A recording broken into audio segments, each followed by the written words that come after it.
바삭하고 담백한 파리 이야기 빠담. 빠담빠담. 오늘은 늦가을의 분위기를 좀 느껴볼 수 있는 곳 장소를 찾아왔습니다. 파리에서 가장 거대한 공동묘지 중에 하나인 페르라쉐즈라고 하는, 또 전 세계에서 가장 많은 관광객들이 찾아오는 공원 같은 곳이잖아요. 또 공원식이죠 이게. 네, 단순히 파리 사람들에게는 이 묘지가 죽은 사람들만을 위한 공간이 아니라 어떤 지금 현재 우리 같은 이런 파리 시민들을 위한 공원 같은 개념이라서 맞아요. 많이들 찾아오시는 장소 중에 하나입니다. 페르라쉐즈에는 정말 파리를 사랑했던 유명한 분들이 많이 잠들어 계시잖아요. 그렇죠. 우리도 오늘 그들의 마지막 모습을 한번 찾아다니면서 산책하듯 이 공원형 묘지를 한번 다녀보도록 하겠습니다. 이렇게 꽃도 좀 준비하셨는데 특별하게 누구한테 주고 싶으신 분이 있으신지? 저는 마음속으로 꼭 찾아뵙고 싶은 분이 한 분 있습니다. 좋습니다. 자, 그러면 우리 그대의 흔적을 찾아서 마지막 모습을 찾아서 들어가 보도록 하겠습니다. 자, 한번 이동해 보시죠. 출발해도 될까요? 좋습니다.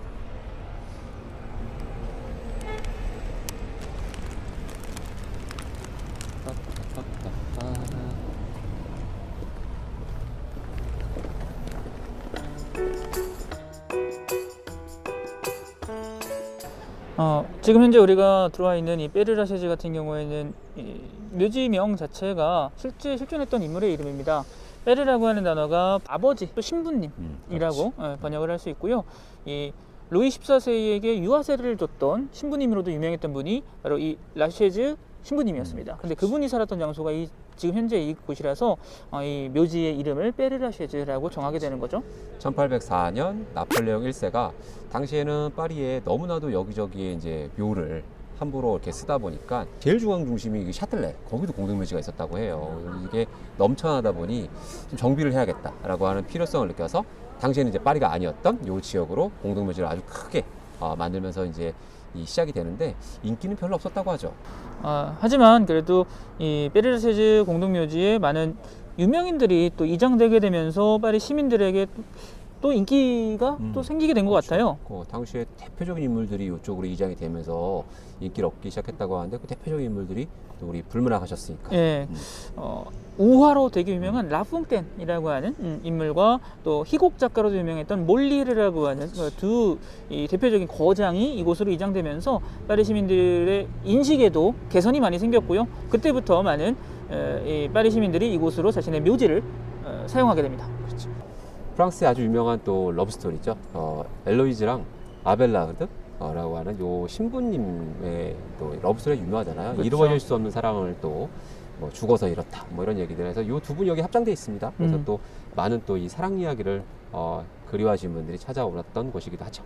최근에는 돌아가신 그 겐조도 이곳에서 지금 현재 장례식을 치렀고요. 치렀고 뭐 어디가 무덤이 될지는 우리 아직 알 수 없지만 그러면서 저는 굉장히 인기 있는 공동묘지가 되지 않았나 싶습니다.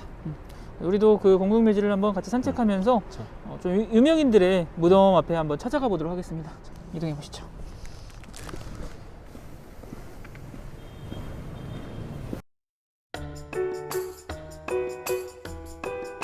자, 오늘 1부의 첫 번째 우리가 찾아온 인물이죠.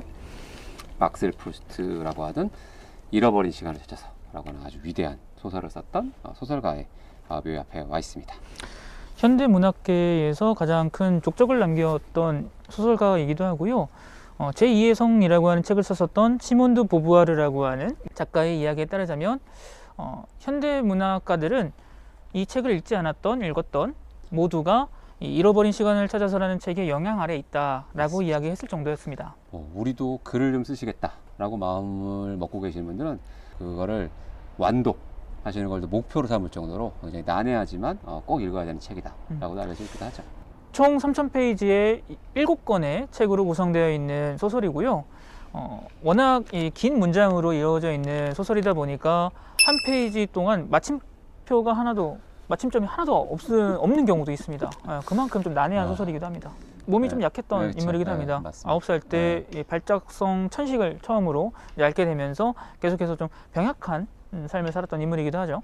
잃어버린 시간을 찾아서의 이 첫 번째 구절이 또 아주 유명하잖아요. 그렇죠. 불문학을 또 전공하신 우리 이랑가이님이 한번 얘기해 주시죠. 이 소설에서 가장 유명한 구절이 사실 첫 구절이거든요. 왜냐면 아마 모든 분들이 이 소설 너무 어려워서 첫 구절만 읽고 안 읽은 것 같아요.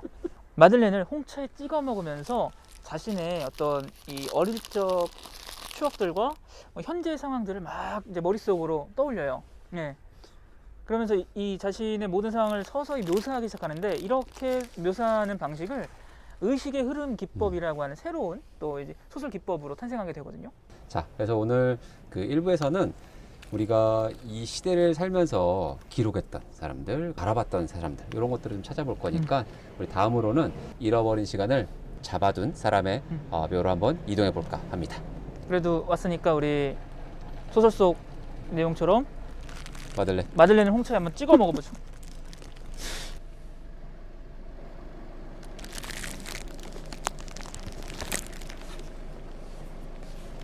어린 시절의 추억이 떠오르시나요? 아니요, 목매입니다. 아, 더 찍어 드셔야 돼요.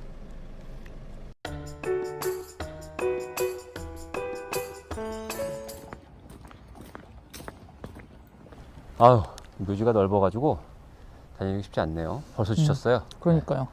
하나밖에 안 봤는데. 네, 프루스트 다음에 네. 찾은 묘지는 시대의 기록자라고 우리가 얘기할 수 있는 나다르. 초상 사진에 음. 아주 그 길을 개척한 사람이죠.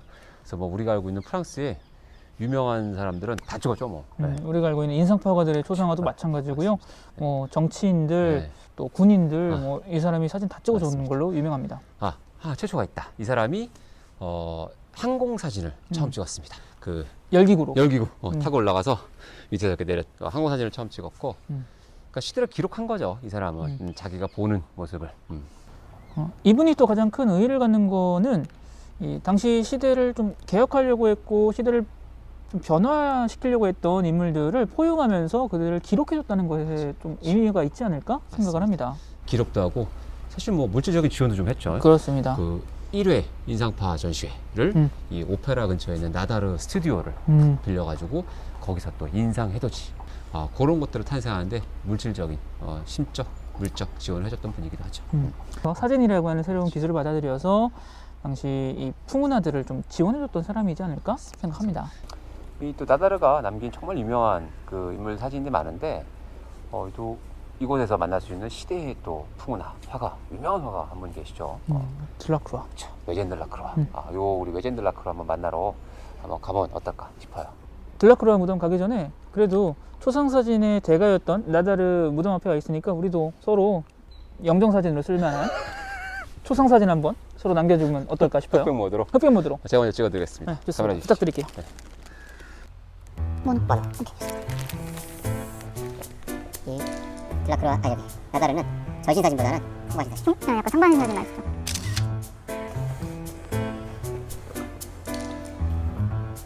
둘. 얼굴에 김이 서리는데?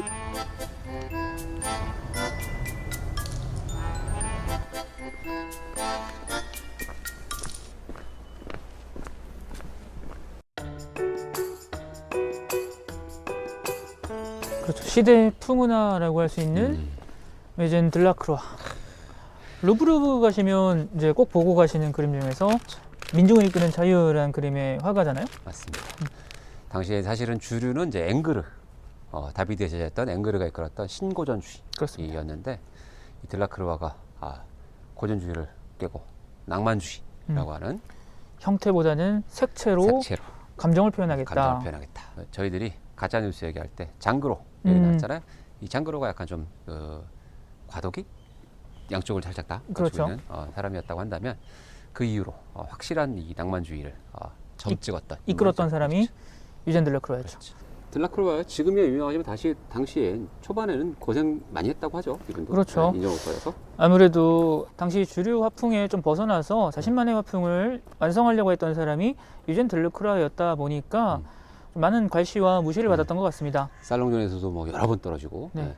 하지만 이렇게 새롭게 변해버린 그림을 봤었던 젊은 화가들이 또 많은 영감을 얻게 되면서 오르세미술관에 가시면 들라크루아 오마주라는 이제 제목의 그림이 있을 정도로 당대의 젊은 화가들에게는 큰 호응을 받았던 것이 바로 또 이 인물이었습니다. 마네가 옆에 탁 서 계시죠. 네. 서양 회화계에 큰 종적을 남긴 우리 시대의 반항아 우리 외젠 들라크루아 잠깐 또 만나봤습니다.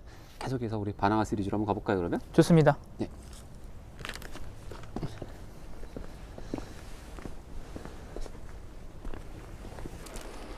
다음 만날 우리 또 인물은 짐 모리슨.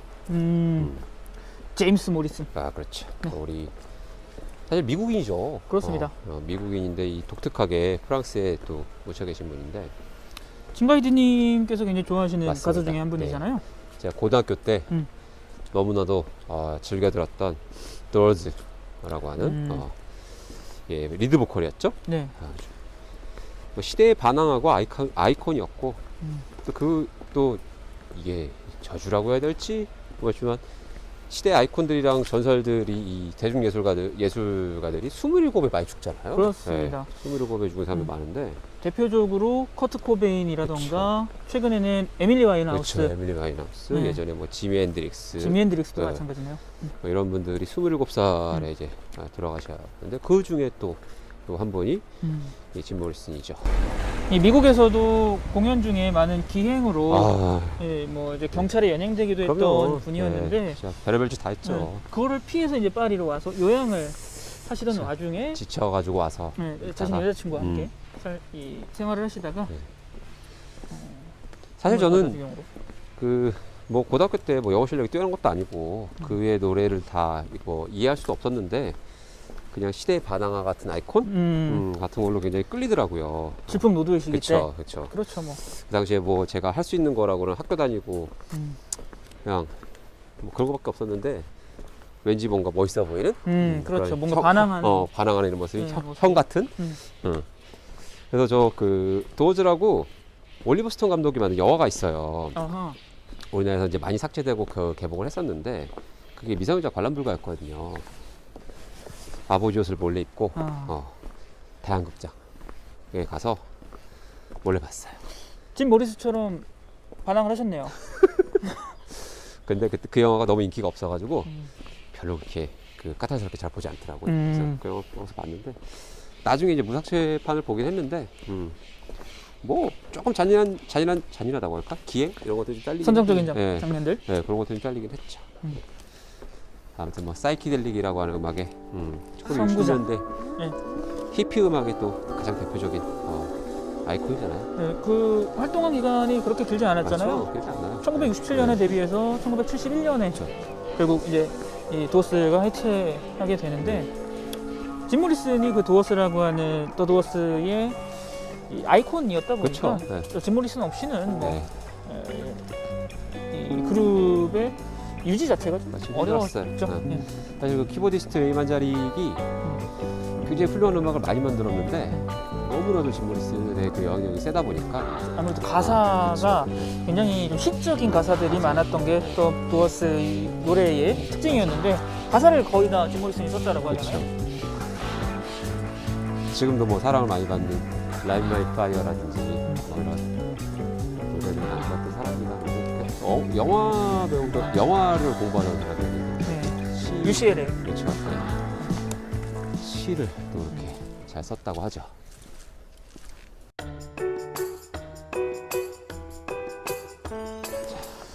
다 왔네요. 네, 다 왔습니다. 뭐 짐 모리슨의 묘는 이렇게 좀 가까이 갈 수가 없습니다. 네, 뒤쪽에 보이는 여기 뒤쪽에 보이는 묘인데 워낙 시대의 아이콘이다 보니까 젊은 친구들이 와가지고 담배도 막 던져놓고 옛날 술병 술병도, 엄청 많았어요. 술병도 막 있고 그리고 여기 앉아서 죽치고 노래 부르고 그런 경우가 좀 왕왕 있어서 지금 이렇게 컨트롤을 하고 있는데 대학교 때 저 처음 왔을 때는 요거 없었어요. 펜스 없었죠. 그냥 오래되긴 했지만 저 그때 피던 디스 담배를 여기다가 딱 한 가지 올리고 갔던 기억이 나네요. 지금도 보시면 주변이 이제 짐 모리슨의 묘지답게 뭐 스티커도 엄청 아직도 그렇죠. 옛날 이런 컨트롤을 하고 있음에도 불구하고 여기다가 스티커도 엄청 많이 붙여놓고 껌을 또 그냥 이 풍선껌을 여기다 엄청나게 많이 붙여놨어요. 그래서 나무 보호하겠다고 이거 좀 쌓아놓은 건데 아무래도 그의 생전에 이런 기행적인 모습들이 아직도 젊은이들에게 많은 영감을 주고 있다 그렇죠. 보니까 그 모습들을 따라서 이렇게 하고 있는 게 아닌가 생각합니다. 맞습니다. 저는 짐 모리슨의 묘를 원래 보고 싶어서 처음에 파리 왔을 때 펠탑보다 요거가 1등이었거든요. 대학교 때 와서 그래서 오랜만에 온 김에 편지를 좀 썼습니다. 짐 모리슨에 향한 짐 모리슨 사행시 읽어드려도 될까요? 기대하겠습니다. 아까 카페에 앉았었지. 음. 오늘 띄워주십시오. 자, 짐, 짐형. 모, 뭐예요? 리, Listen to me. 쓴. 스산한 날씨네요. 안녕히 주무세요. I love you. BK. 죄송합니다. 뭔가 마음이 되게 스산해지는 그런 이제 사행시였네요. 그래도 증가인님께서 네. 평상시 얼마나 진모리슨을 뭐 좋아했었는지 충분히 느낄 수 있는 사행시였습니다. 오늘 집에 가서 Light My Fire 한번 들어야겠습니다. 아, 네. 들어야죠.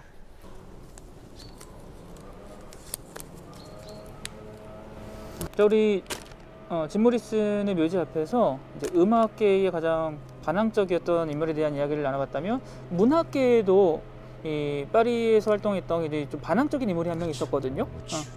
그분의 묘지도 이 진모리슨 묘지 못지않게 엄청 좀 사랑받죠. 모습이 네, 재밌어요. 맞아요. 그래서 한번 만나보면 좋을 것 같습니다. 그렇습니다. 이동해 보시죠.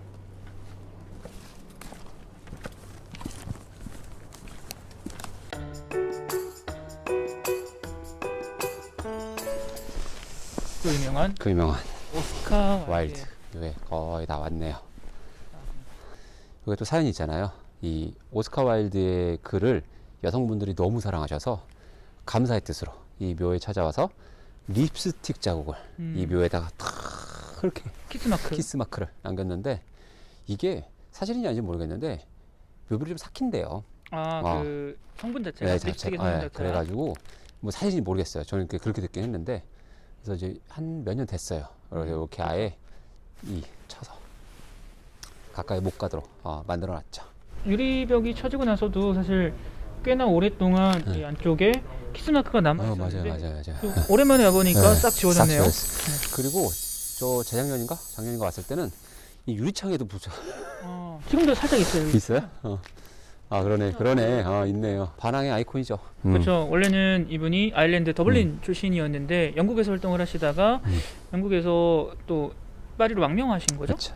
이 사실은 이제 동성애자였는데 당시 시대 상황에서 영국에서는 이거를 인정받을 수가 없었던 시절이었는데 프랑스는 지금도 그렇고 뭐 약간 리버럴 하잖아요. 그래서 프랑스로 건너와서 활동을 하셨죠. 이분은 또 이제 문학계에도 굉장히 큰 반향을 일으켰던 분이기도 한데 패션계에서도 또 특히나 알아줬던 분이잖아요. 여기다가 해바라기 탁 꽂고 뭐 색동 양말 이런 거 꽃사주? 꽃사주 같은 거 네. 딱 꽂고 다니고 옷차림이 마음에 안 들면 외출을 취소 하기도 했던 아주 또 뭐 패션의 아이콘이기도 하죠. 굉장히 댄디보이였다고 하더라고요. 맞아요. 여성분들이 이 오스카 와일드의 글을 좋아하는 이유를 저는 그 글에서 찾았는데 여성은 이해받을 존재가 아니라 사랑받을 존재이다 라고 한 이야기.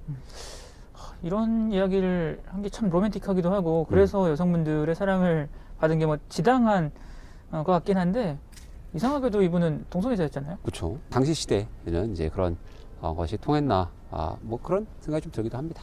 그 단편 영화 옴니버스 영화인데 사랑의 파리라고 하는 영화에서 또 나오죠. 오스카 와일드가 여기서 남녀 커플이 와가지고 이제 여기를 찾아왔는데 결혼 전에 찾아왔는데 남편 될 남자가 막 궁정거리 왜 여기 왔냐고 막 그러다가 이 여자가 어떻게 내가 여기 온 거를 이해를 못하냐 그러면서 너랑 헤어지겠어. 딱 가는데 이 남자가 돌아서다가 여기에 부딪혀가지고 탁 해서 탕 하고 넘어집니다. 오스카 와일드. 딱 그러고 일어났더니 오스카 와일드가 저기 앉아있어요. 네, 그러면서 앉아있죠. 재밌습니다. 그것도 한번 보셔도 좋을 보시는 것 거 권해드리도록 할게요. 자, 그러면 우리 계속 또 이어가 볼까요? 이동해 보시죠.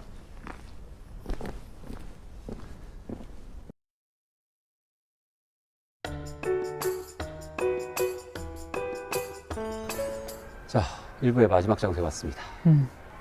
지금까지 우리가 어떤 시대에 반항을 하고 시대를 넘어서 뭔가 새로움을 시도하려고 했던 사람들의 묘지들을 한번 찾아봤는데요. 가장 의미 있는 장소 중에 하나가 바로 우리 뒤쪽에 보이는 이 장소이지 않을까 생각을 합니다.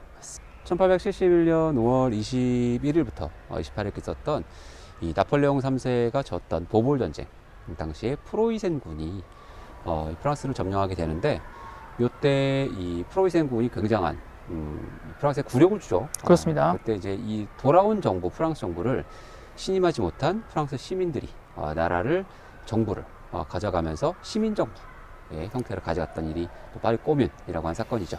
그 파리 꼬뮌 정부를 진압하는 과정에 큰 희생이 있게 되는데 그 희생을 추모하기 위한 이 목적으로 조성된 장소가 바로 우리 지금 서 있는 이곳입니다. 맞습니다. 여기까지 꼬맹이들이 물러서다가 이곳에서 많은 총살을 당했다라고 전해지기도 하죠. 2부에서는 우리 페르라 세조에서 만나볼 수 있는 세기의 연인들에 대한 좀 이야기를 한번 나눠보려고 합니다. 맞습니다. 이곳에 굉장히 많은 이 연인들이 잠들어 있거든요. 그렇죠. 우리 2부에는 러브 스토리로 여러분들 만나보실 거고요. 자, 오늘 함께 여행하시느라고 고생 많으셨고요. 지금까지 빠가뼈 다이어리 파리 비디오 노트의 빠담빠담이었습니다. 자, 여러분들 2부에서 만나요. 좀 이따 봐요. 안녕.